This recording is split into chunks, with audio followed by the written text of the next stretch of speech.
The promise Aaron made to Tara Johnson under the Parisian sunset was supposed to hold them, not shatter her heart into 1,000 pieces on his penthouse floor. "You're marrying her?" Her voice cracked on the last word, disbelief and devastation warring in her chest. "Aaron, you promised me. You said I was your forever." Aaron Wellington stood across the penthouse, his jaw clenched so tight she could see the muscle twitching beneath his perfectly sculpted face. Those steel blue eyes that once looked at her with infinite tenderness now held something she'd never seen before. Something cold, distant, almost cruel.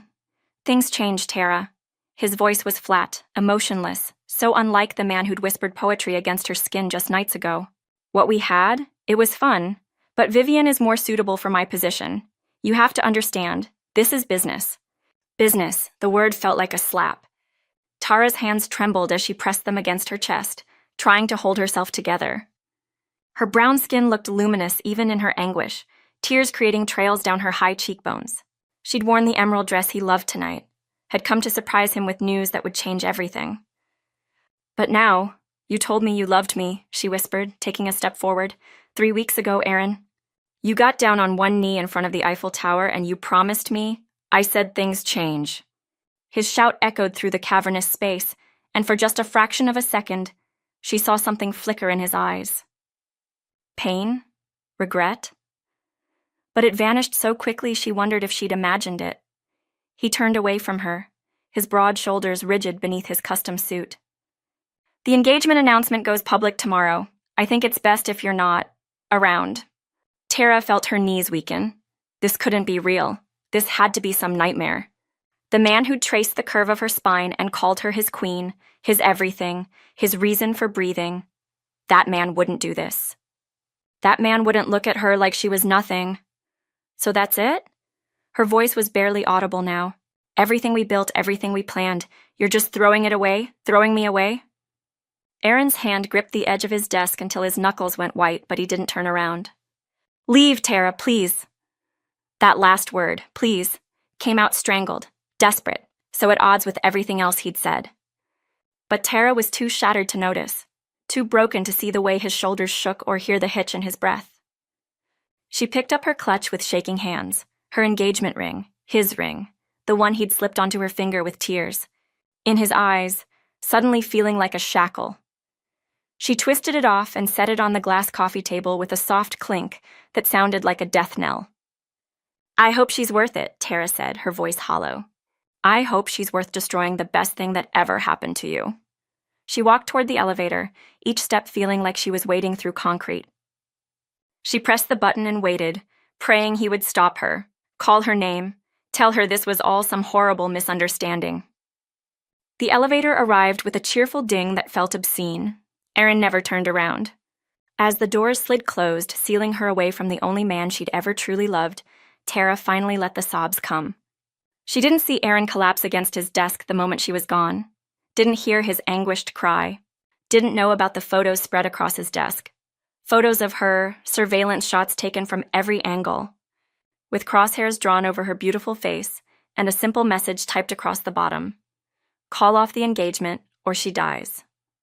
She didn't know that loving her had put her in danger. She didn't know that the only way Aaron Wellington could protect Tara Johnson was to break her heart. She didn't know that some promises, no matter how sacred, no matter how soul-deep, had to be broken to keep the person you love alive. All she knew was pain. Before we dive deeper into Aaron and Tara's journey, welcome back to our channel, Beautiful Souls.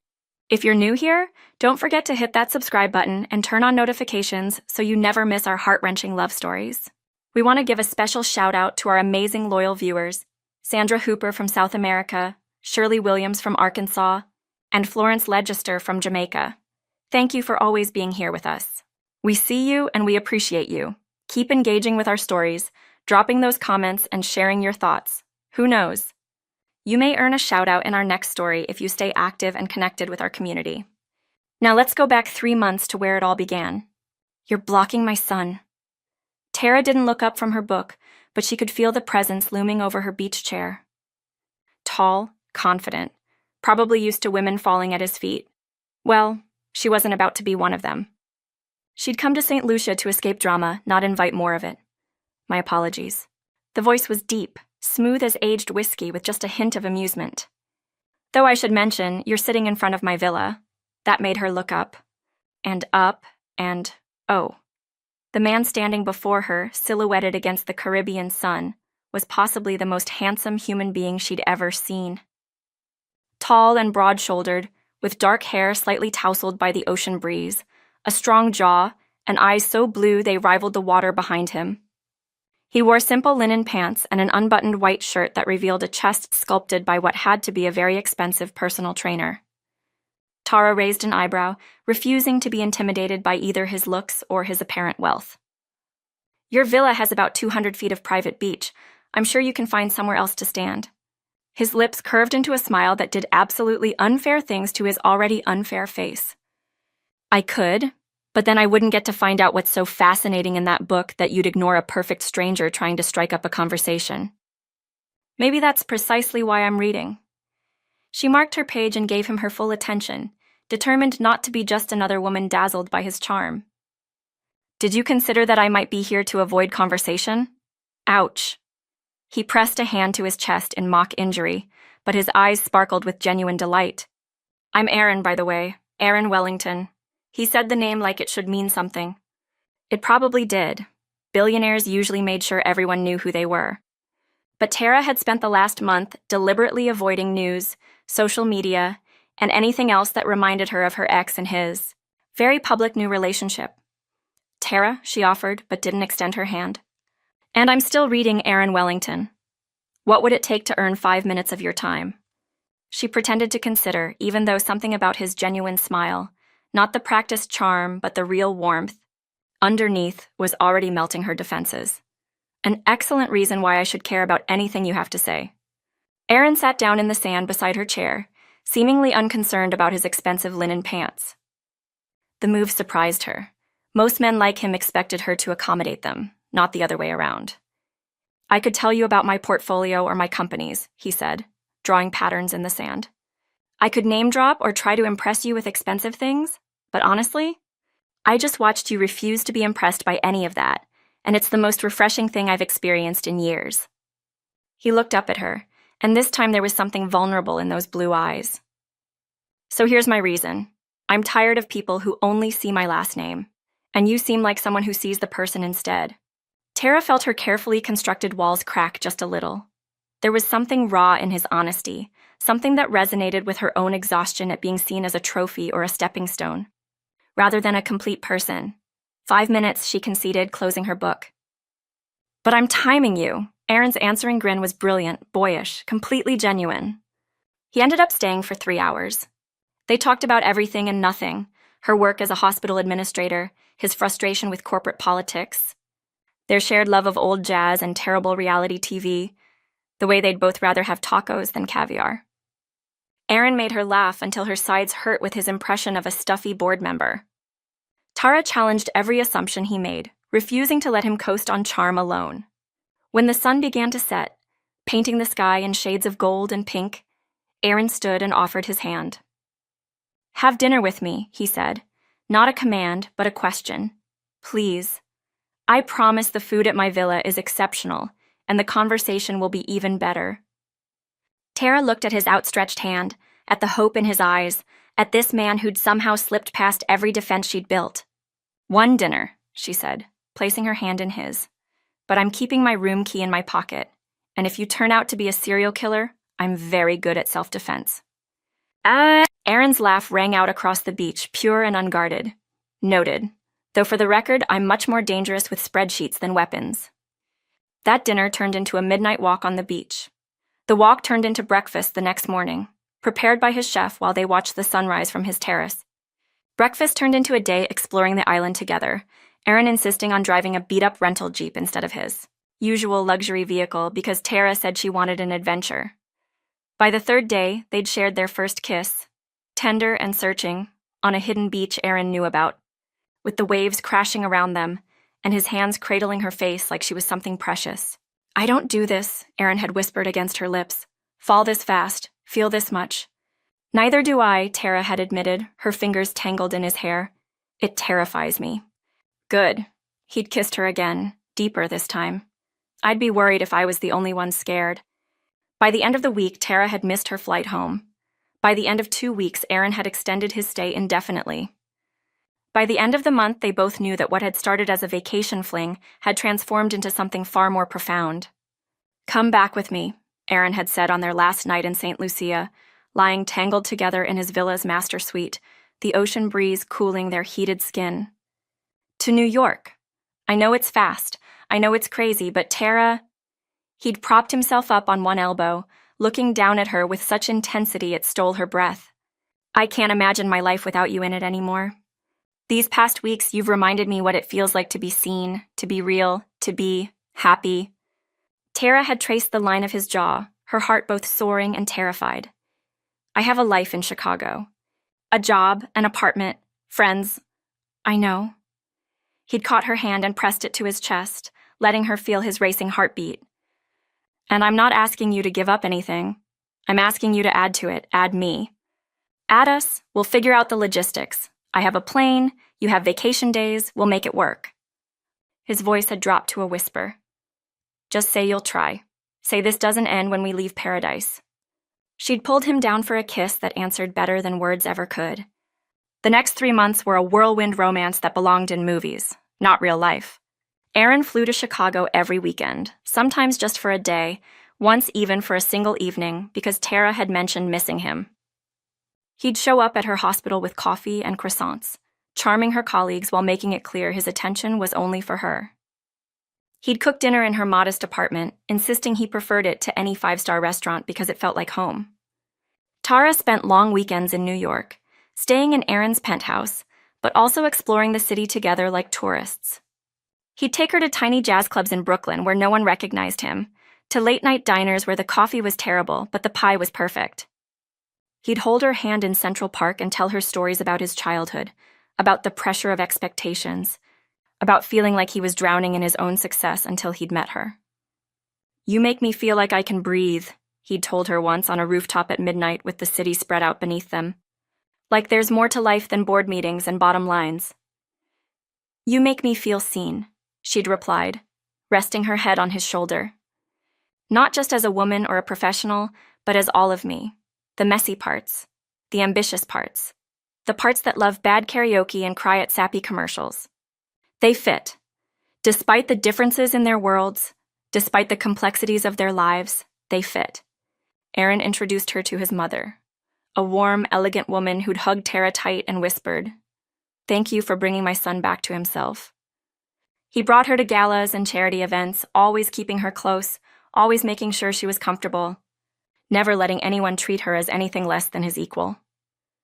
Tara introduced him to her family, her father, who grilled Aaron like he was back in interrogation mode from his police days, and her mother, who'd pulled Tara aside and said, "Baby, that man looks at you like you hung the moon in stars.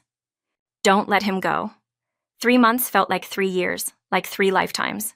They knew each other's coffee orders and deepest fears, childhood dreams and adult insecurities. They finished each other's sentences and communicated with just a look. They fought sometimes, passionate arguments about everything from politics to whose turn it was to choose the movie.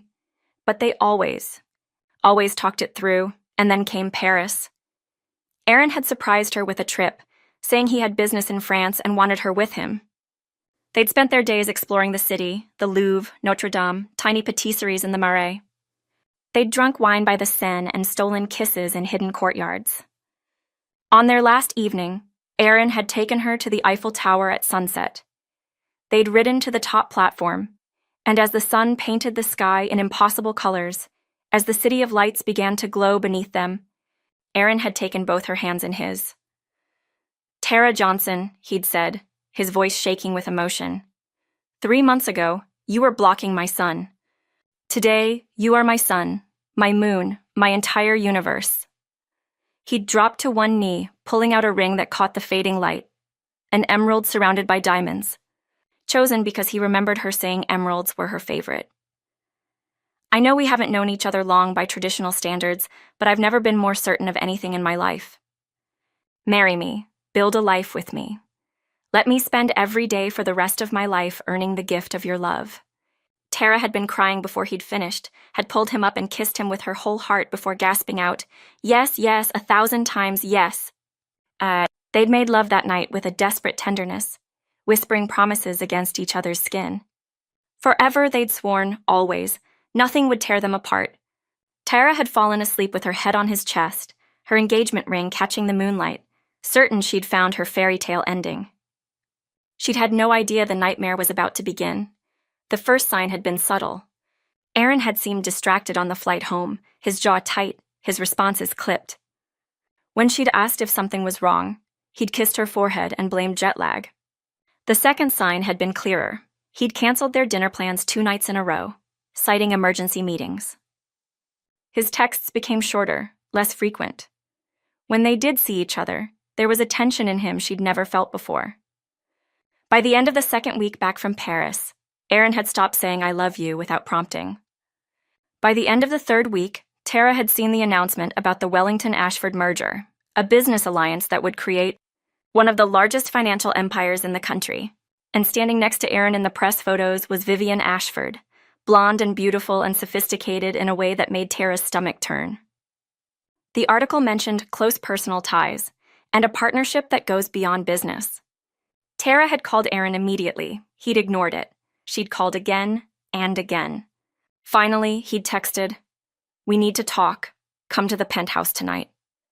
And that's where her world had ended, in a shower of broken glass and broken promises, with the man she loved telling her she'd been nothing but a fun distraction. Now, riding the elevator down from Aaron's penthouse with mascara-stained cheeks and a shattered heart, Tara pressed her hand to her stomach, to the secret she'd come to share with him tonight, the secret that would now remain hers alone. She was carrying Aaron Wellington's child, and he would never know. Aaron stared at the computer screen, the words blurring together. Another contract, another merger, another meaningless achievement in a life that had become a prison. 6 weeks. It had been 6 weeks since he'd destroyed the only thing that mattered. 6 weeks of pretending to smile at Vivian's side. 6 weeks of playing the devoted fiancé. 6 weeks of dying inside while the woman he loved thought he'd betrayed her. His phone buzzed. A text from Marcus, his head of security. Still nothing. Whoever sent those threats covered their tracks perfectly. But V is not doing anything suspicious. No new communications. Vivian. Aaron's fingers tightened on his phone until he thought it might crack. It had started the day after he'd proposed to Tara. He'd come into his office riding high on happiness, ready to tell his board about his engagement, about how he'd found the woman he wanted to spend his life with. Instead, he'd found the photos spread across his desk like a nightmare made tangible. Tara, captured through a sniper scope. Tara leaving her apartment. Tara at the hospital. Tara laughing with friends. Each photo marked with crosshairs, each one a promise of violence. The note had been simple. End the engagement with Tara Johnson and announce your marriage to Vivian Ashford within 1 month, or the woman you love dies.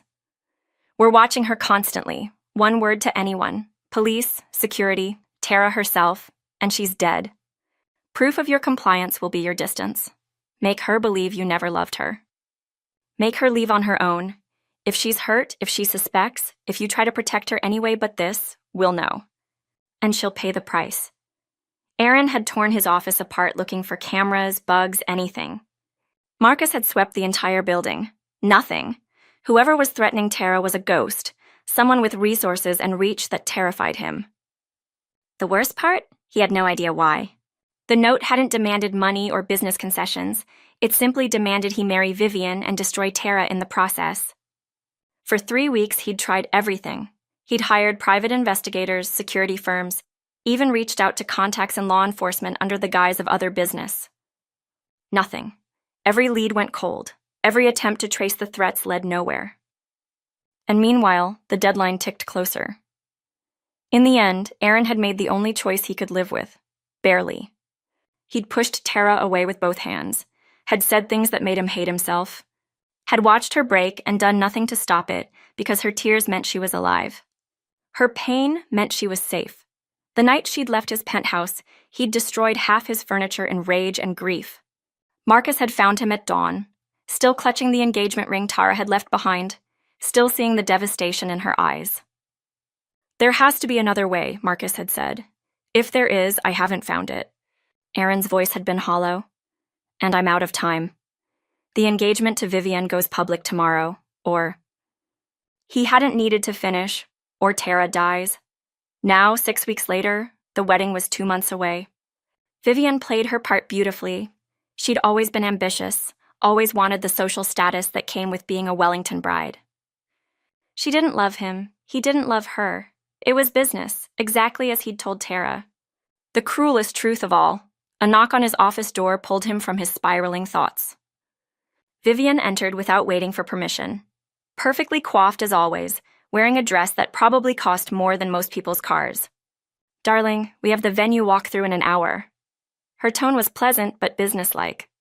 They'd reached an understanding early on. She got the name and the lifestyle. He got nothing he wanted. Do try to look happy. The wedding planner is already concerned about your lack of enthusiasm. I'll be there. His voice was flat. Vivian studied him for a moment, something almost like sympathy flickering across her face. You're still thinking about her. It wasn't a question. Aaron didn't bother denying it. For what it's worth, Vivian continued, I am sorry.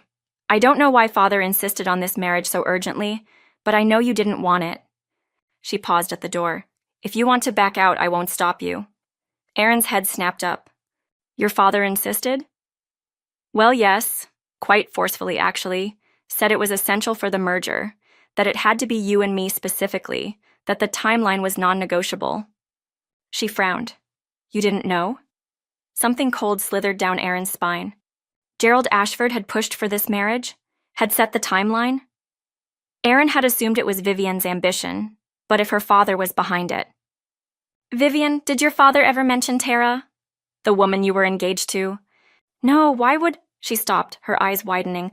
Aaron, what are you thinking? He was thinking that Gerald Ashford was ruthless enough to threaten anyone who got in the way of his business goals.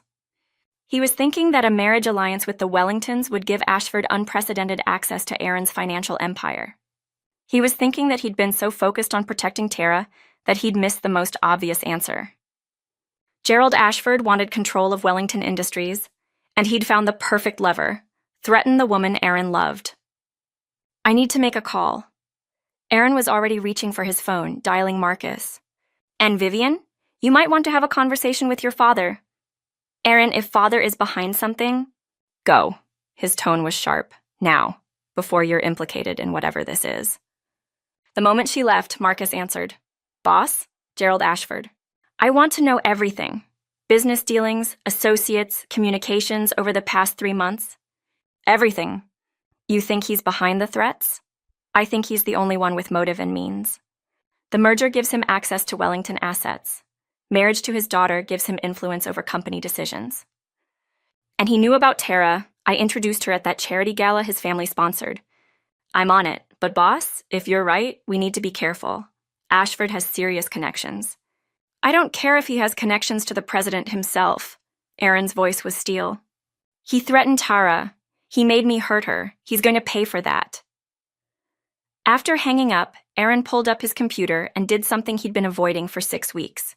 He searched for Tara's name. Her social media had gone dark after their breakup. No posts, no updates. But a deep dive into public records showed she'd taken a leave of absence from the hospital. Her apartment lease had been terminated early. She'd vanished. Panic clawed at Aaron's chest. Had something happened? Had Ashford decided she was too much of a loose end? God, what if he'd pushed her away only for... His phone rang. Marcus found something. Ashford had a private investigator tailing Tara for weeks before Paris. Same PI has connections to some very nasty people, the kind who do wet work for the right price. Address now. Boss, we should handle this carefully. Address, Marcus. 10 minutes later, Aaron was in his car, Marcus and 2 other security personnel with him. If Gerald Ashford thought he could threaten Tara and get away with it, he was about to learn a very painful lesson. No one hurt the woman Aaron loved. No one. Even if she never forgave him, even if she hated him for the rest of her life, he would make sure she was safe. And then he'd make Gerald Ashford regret ever hearing the name Tara Johnson. The drive to Ashford's estate felt endless and too short all at once. Aaron's hands gripped the steering wheel until his knuckles were white, rage and fear warring in his chest. If anything had happened to Tara, if Ashford had hurt her because Aaron hadn't moved fast enough. "Boss, you need to stay calm," Marcus said from the passenger seat. "We can't go in there making accusations without proof." "I don't need proof. I need answers." They were stopped at the gate by security, but Aaron's name still carried weight. Even Ashford's guards knew better than to deny a Wellington entry.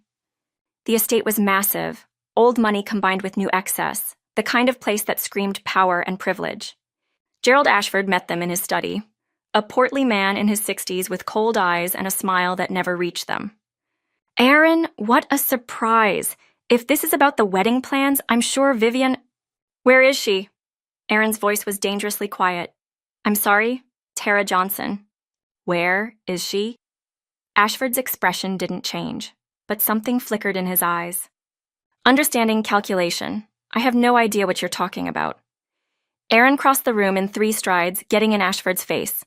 "You threatened her. You sent those photos, made those demands.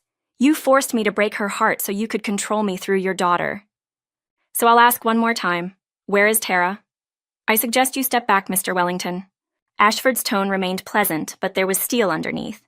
"You're making wild accusations based on what exactly? Paranoia? Guilt? Based on the fact that you're the only one who benefits from this entire situation." Aaron pulled out his phone, showed Ashford the photos Marcus had uncovered, financial records, communication logs, proof of the PI who'd been following Tara, based on evidence that ties directly back to you. For the first time, Ashford's composure cracked. His eyes narrowed, jaw tightening. "You have no idea what you're interfering with. Then explain it to me. Now." A long silence stretched between them. Finally, Ashford moved to his desk, poured himself a scotch with steady hands.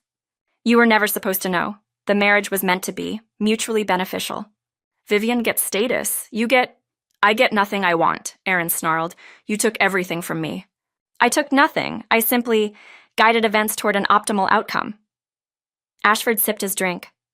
"Your precious Tara was a liability. Too much heart, not enough sense. She would have made you weak, made you vulnerable. The threats were never meant to be carried out, just motivation for you to make the right choice." The admission hung in the air. Aaron felt his vision blur red. "You destroyed her for business?" "I did what was necessary to secure my family's future." Wellington Industries combined with Ashford Financial creates an empire, Aaron. Surely you can see. Aaron grabbed Ashford by his expensive tie, slamming him against the wall. "I see a man who's about to lose everything. The wedding is off. The merger is dead. And if you ever come near Tara again, I will destroy you so completely that your family name will be synonymous with ruin. Do you understand me?" "You can't prove anything," Ashford wheezed. "Those records are circumstantial. And if you make a scene, if you embarrass my daughter, your daughter deserves better than to be used as a pawn in your schemes. I'll make sure she knows exactly what kind of man her father is." Aaron released him with disgust. "Marcus, call our lawyers. I want Ashford Financial investigated for conspiracy, harassment, stalking, everything. And call the police. I'm pressing charges." "This will ruin you," Ashford spat, straightening his tie. "The scandal, the broken engagement. Your board will have your head. Let them try." Aaron was already heading for the door. "The only thing I care about is making sure Tara is safe. And then I'm going to find her and spend the rest of my life begging her forgiveness." "She'll never forgive you," Ashford called after him. "You destroyed her trust. She thinks you never loved her.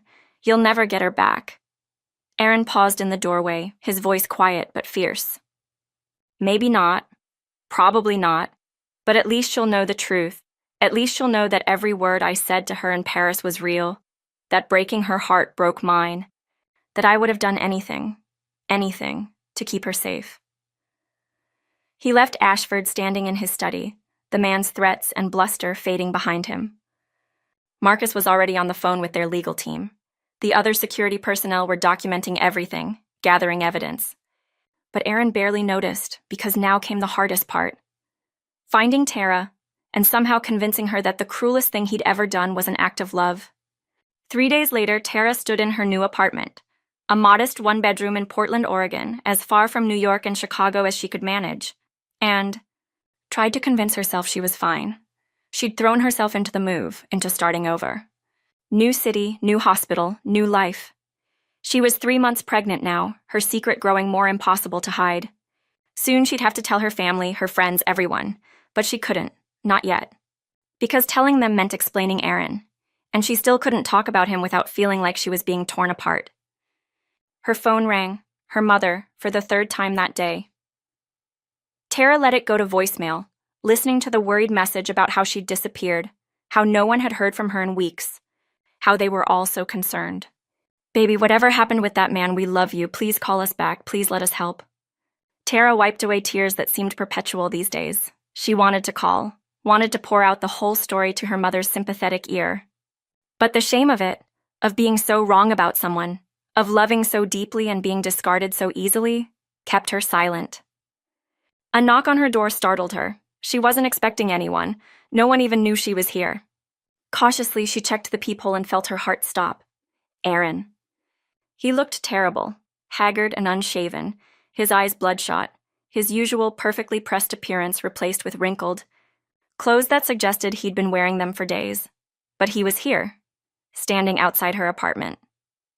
When she'd made sure to tell no one where she'd gone. Tara, please. His voice was muffled by the door but desperate.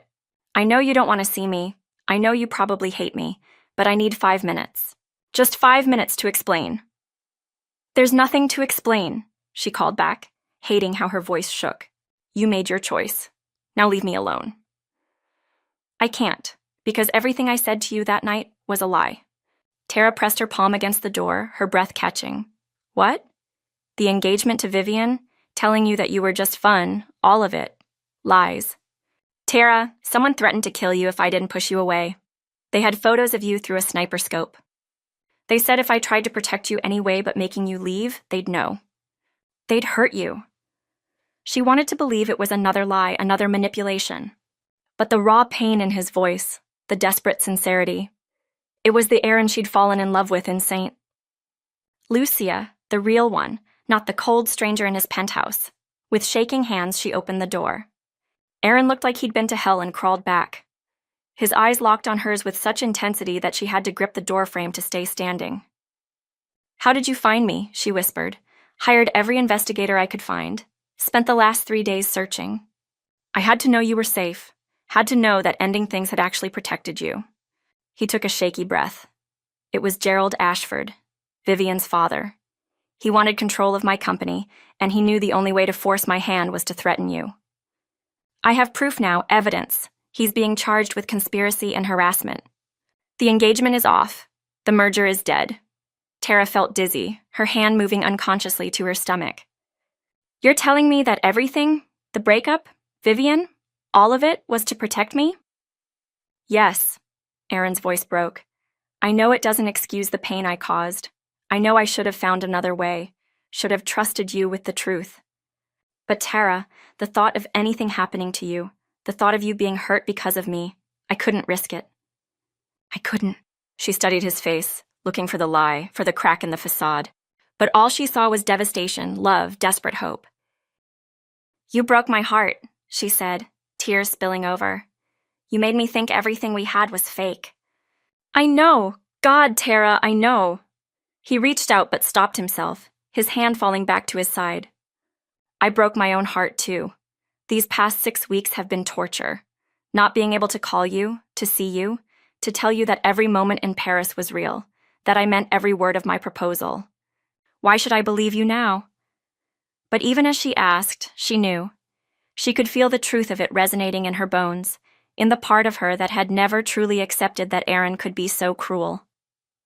Because I love you, Aaron said, his voice raw with emotion. Because I never stopped loving you, not for a single second. Because every night for the past 6 weeks, I've held your engagement ring and wished I could turn back time, find a better way, protect you without destroying us. He pulled the emerald ring from his pocket, the one she'd left on his coffee table. I've carried this with me every day, a reminder of what I lost, what I threw away to keep you breathing. Tara's breath hitched at the sight of the ring, memories flooding back. Paris, his proposal, the absolute certainty she'd felt that they were meant to be together forever. I have so much to tell you, she whispered, her hand still pressed to her stomach. Things that changed the night you pushed me away. Things you need to know. Aaron's eyes followed her movement, widening as understanding dawned. Tara, are you? 3 months, she confirmed, tears streaming freely now. I came to tell you that night. I was going to surprise you with the news that we were going to be parents, and instead, you told me I meant nothing. Aaron's face crumpled. He dropped to his knees right there in her doorway, a broken sound escaping his throat. Oh, God. Tara, I'm so sorry. You've been dealing with this alone, because of me. Because I was too afraid, too cowardly to find another way. You weren't cowardly, she found herself saying, kneeling down beside him. You were terrified, for me. She touched his face, felt the wetness of his tears. Aaron, what you did was wrong. You should have trusted me, should have told me the truth. But I understand why you didn't, when someone threatens the person you love. I should have been smarter, should have figured out it was Ashford sooner. He covered her hand with his. Can you ever forgive me? I don't expect you to take me back. I don't expect anything, but please, let me be there for you. For our baby, let me support you, protect you the right way this time. Tara looked into those blue eyes that had captivated her on a beach in St. Lucia, eyes that had promised her forever. She saw the truth there, the love, the regret, the desperate hope. I spent 6 weeks hating you, she said quietly. 6 weeks trying to convince myself that what we had wasn't real, that I'd been a fool to fall so fast, so hard. But I couldn't make myself believe it, because I know you, Aaron Wellington. I know the man who cooked breakfast at dawn and held me through nightmares. I know the man who learned about my work just so we'd have more to talk about. I know the man who proposed to me with tears in his eyes. Tara, that man wouldn't have betrayed me without a reason. That man would have moved heaven and earth to keep me safe. She took a shuddering breath. So yes, I forgive you. Not because what you did was okay, but because I understand why you did it. And because life is too short, and love is too rare, to waste on pride when the truth is standing right in front of me. Aaron pulled her into his arms so fast and so tight that she gasped. He buried his face in her neck, his whole body shaking with sobs he'd clearly been holding back for weeks. I love you, he choked out. I love you so much. I promise I'll never lie to you again, never push you away. I'll spend every day proving that I deserve your trust. You'd better, she said through her own tears, holding him just as tightly. Because this baby is going to need their father, and her voice broke. I need you too. Even after everything, I never stopped needing you. They stayed like that for a long time, wrapped around each other on her apartment floor, 2 broken hearts beginning to heal. Finally, Aaron pulled back enough to look at her, his hands framing her face with infinite gentleness. Marry me, he whispered, again. For real this time, with no threats, no secrets, no fear. Marry me and let me spend the rest of my life making you happy. Tara laughed through her tears. You're proposing to me while we're both crying on my floor? I proposed the first time on top of the Eiffel Tower and it didn't work out so well. A ghost of his old smile touched his lips. Maybe a Portland apartment floor will be luckier. She kissed him then, soft and sweet and full of promise. Yes, she said against his mouth. Yes, I'll marry you, but Aaron? Anything. Next time someone threatens me, you tell me immediately. We face it together. No more protecting me by breaking my heart. Together, he agreed. Always together, I promise. He slipped the emerald ring back onto her finger where it belonged, and Tara felt something settle in her chest, the missing piece, clicking back into place. There's a really good ultrasound clinic here, she said, lacing her fingers through his. Would you like to see your baby? Aaron's answer was another kiss. This one deeper, full of joy and relief and a love that had survived the worst either of them could imagine. 6 months later, Tara shifted in the hospital bed, exhausted but radiant, cradling their newborn daughter against her chest. Aaron sat beside her, his arm around both his girls, looking at them like they'd hung the moon and stars. She has your eyes, Tara murmured, tracing their daughter's tiny features, those impossible blue eyes. And your strength, Aaron said softly. Look at those hands, already grabbing onto life. They'd named her Hope, because after everything they'd been through, after the pain and the lies and the fear, hope was what had brought them back together. The wedding had been small and private, just family and close friends, on a beach in St. Lucia, where their story had begun. Tara had been 6 months pregnant and absolutely glowing in a simple white dress, and Aaron had cried through his entire vows. "I promise to trust you with my fears," he'd said, voice thick with emotion. "I promise to face every challenge by your side, not by pushing you away. I promise to love you through the storms and the sunshine, through the easy days and the impossible ones. You are my heart, Tara Johnson, and I will spend every moment of my life proving worthy of yours." Tara had promised to forgive but never forget, to love fiercely but demand honesty, to build a life with him based on partnership and trust. Now, watching him gaze at their daughter with such overwhelming love, Tara knew they'd made it through the worst. Gerald Ashford was facing criminal charges. Vivian had actually become a friend, helping to testify against her father and starting her own company free from his influence. Aaron had restructured Wellington Industries to be more transparent, more ethical, more focused on people than just profits. "What are you thinking?" Aaron asked, noticing her smile. "That you were worth the heartbreak," she said honestly. "That we were worth fighting for." Aaron kissed her forehead, then their daughters. "I'm the luckiest man alive. I get to spend forever with my 2 favorite people." 3, Tara corrected, placing his hand on her stomach where their second child was already growing, a surprise they'd discovered just weeks ago. "Hope's going to be a big sister." Aaron's eyes widened, then filled with joyful tears. "Really? Really? Think you can handle 2 babies, Billionaire? With you by my side?"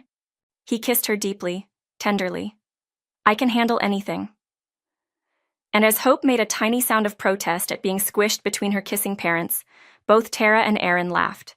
The sound of healing, of joy, of a love that had been tested and proven unbreakable.